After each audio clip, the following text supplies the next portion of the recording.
Chrissy, just want to start with your opening thoughts on this afternoon.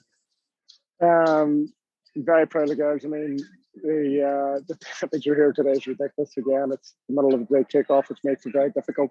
I think the biggest thing that stands out to me is going into the second half. I think there was an opportunity for us to feel sorry for ourselves and Folds. We just lost Gemma with stitches. We conceded a goal at the last kick of the first half, and for them to take it on board and to respond the way they did is testament to every single one of them in that locker room. And they deserve so much credit for the way they approached it, managed it, and overcame it. Yeah, I want to start with Savannah. 2 assists in this game, and I think 1 from either side of the field. You all had 16 crosses this afternoon. She took 8 of them. Just can you speak to her being just all over the place and active for you? Yeah, absolutely. Sav's incredible. I mean, she's been absolutely first class. She's limping away in front of me right now, but she's the heartbeat of this team. She knows that as well. Good stuff, Bob. She's the heartbeat of this team. Everything goes through her. She's having a good day, a bad day. She's still emptying the tank on that field. Well, it was one of those last pitch tackles that you saw, or one of the assists that she's pulling out of her sleeve. She's first class, and the transformation of her performances on the field is testament to her commitment and to what is really important to her as a young soccer player.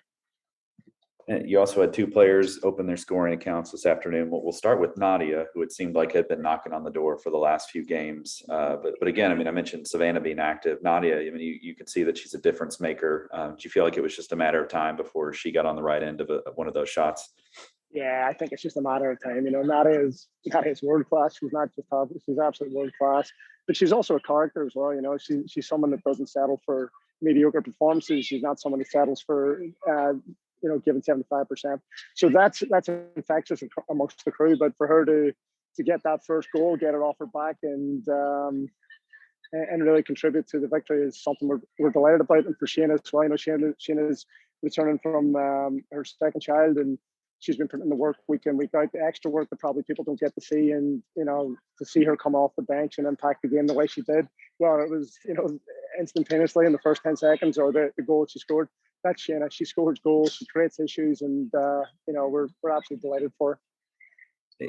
You've been in and around this league for a while. I mean, for a player to have a child in December and then be as fit as Shayna is, and as available to play, I mean, is this rare? Is this common? Like, where does she measure up as far as players that you've seen?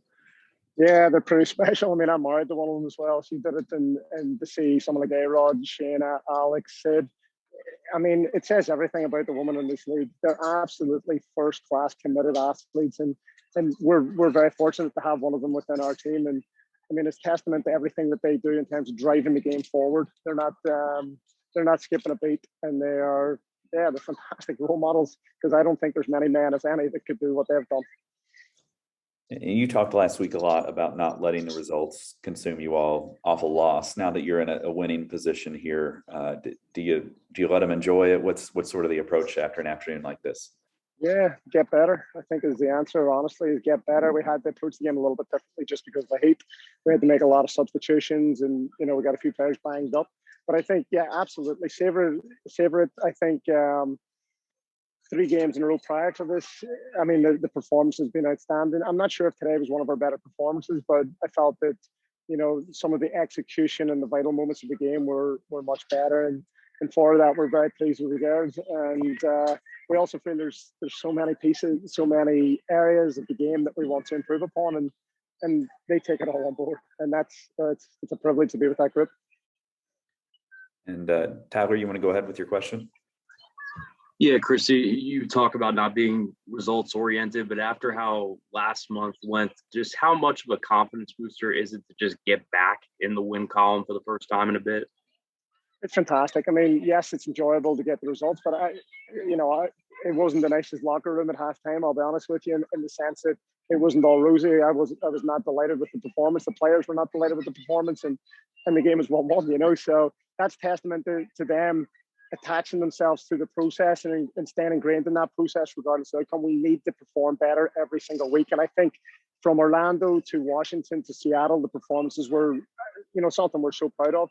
And that was what we wanted to build upon, and that's what was carrying the confidence. And we knew that, you know, we talked about, instead of knocking on the door, just kick the door down at this point and go right on through and get what you deserve out of these games. And like I said, the second half, you know, there was an opportunity for them to feel sorry for themselves and for them to respond and, you know, overcome the way they did is, yeah, it's something we could not be prouder of.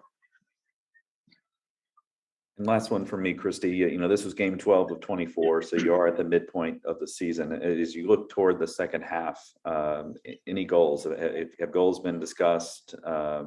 You know, results, anything like that? Where are you with this team right now? Yeah, no, we'll stay away from any outcome goals at this point. I mean, if we try and transition towards just focusing on the outcome, every game that doesn't go our way will seem like it's the end of the world. We need to make sure that there's every facet in the game is getting better, whether that's our possession, whether that's our chance creation, and whether that's limiting the chances conceded at the other end. Those, if we take care of those areas of the game, how we perform in transition, both defensively and offensively during set pieces, if we continue to focus on those process outcomes, then those process goals, I apologize. If we focused on those, the outcome will take care of itself, and that's on us as a staff base. And these players are, you know, again, like I said, absolutely privileged to have players so bought in and so committed to taking information on board and applying that collectively as a team. And we have one more from Tyler. You want to finish this up there? Yeah, Chrissy, it felt like early in the match, you all were applying a lot of pressure and just couldn't find like that final pass or cross or touch in the box. But that first goal was probably as good of a team goal as I've seen you all score this year. Does that kind of show the progression of that new attacking front you all have been put together and just kind of growing together and getting a feel for each other? I think you're 100% right. I think the hardest part about being a brand new team, or even if you're an established team, you bring in new pieces, it's establishing those connections, because from my perspective, when you're attacking, we want to give them as much freedom and flexibility in terms of how they apply themselves on the field and express themselves on the field. So everybody has their own individual traits. So to see Sav connecting with CC in the way that they did, and to see the runs coming in the box from Ebony the way it did, it's maybe a little bit of a sign of things coming together. And don't get me wrong, next week it could be disconnected as we have different tendencies and different opposition. But to see the progression and the chance creation is something, you know, we're exceptionally proud of.